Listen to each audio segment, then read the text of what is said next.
Arcadian Vanguard presents the Wrestling News in your daily wrestling newscast for Monday, February 27th, 2023. Good morning, I'm Mike Sempervive. We open with a programming note.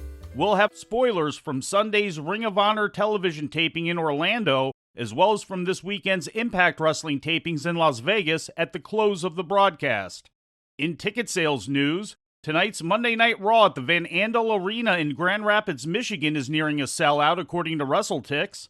As of Saturday afternoon, the site which monitors ticket distribution for major wrestling events noted 7,908 tickets have been dispensed, with only 595 still available.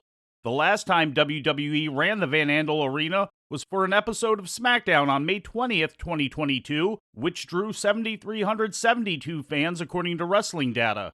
The last wrestling show at the venue was AEW last August 5th, which drew an estimated 6,000 fans for a live AEW Rampage and the Battle of the Belts 3 taping. In MLW news, longtime independent wrestler Ricky Shane Page announced on Twitter Sunday that he signed a contract to compete for MLW.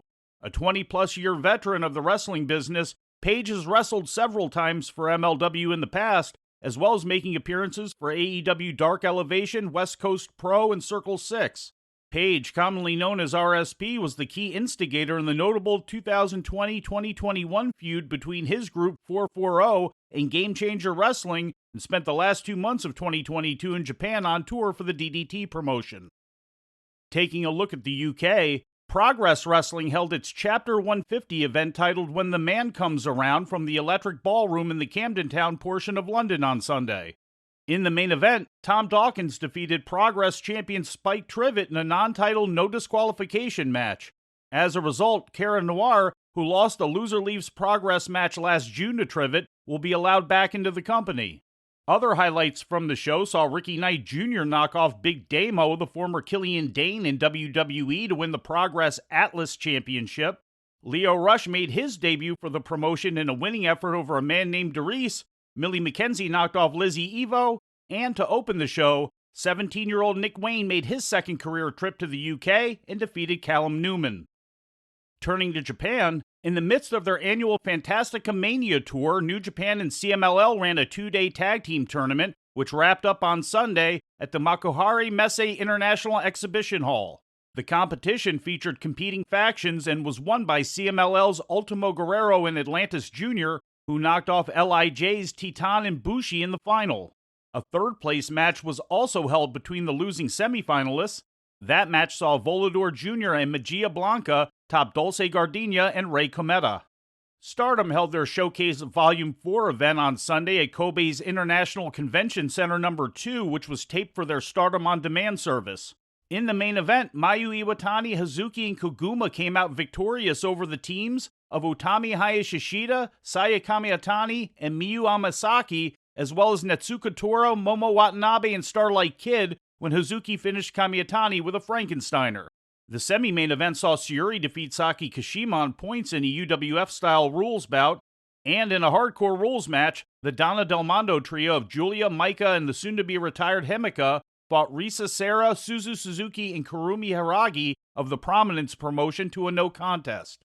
Also on Sunday, DDT ran a show titled Into the Fight at Tokyo's Korakuen Hall. In the number one contenders match for Yuji Hino's KO&D openweight title, Yukio Naya defeated Harashima. Hino won the title less than a month ago from Kazusada Higuchi on January 29th. In title matches, Shinya Aoki, Yuki Ueno, and Super Sasadango Machine defeated Tetsuya Endo, Kotaro Suzuki, and Yusuke Okada to win the KO&D six-man tag team title after Aoki pinned Okada. And Mao and Shunma Katsumata retained their KO&D openweight tag team title, holding off the challenge of Yukio Sakaguchi and Hikaru Machida. DDT's current tour also features appearances by AEW couple Kip Sabian and Penelope Ford. Our final report today will contain some spoilers for upcoming Ring of Honor and Impact Wrestling television. These will not be full results, but only the newsworthy items that occurred during these tapings. If you wish to not hear any of these spoilers, we'll give you a moment to make your decision, and please remember to follow us across all of our forms of social media.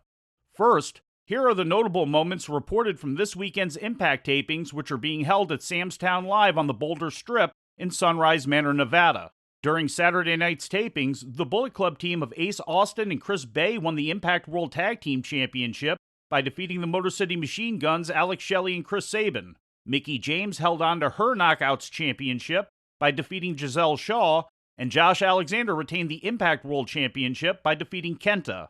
Also on Saturday, Yuya Uemura's match against Sami Callihan was stopped early due to Uemura suffering an injury. During a powerbomb attempt out of the corner by Callihan, Uemura landed on his head and the bout was called off.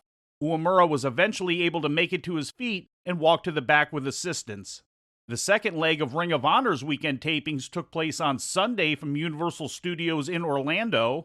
On Sunday, the interaction between ROH World Champion Claudio Castagnoli and Eddie Kingston continued, as their burgeoning battle looks to be the first main event feud of note for the revived company.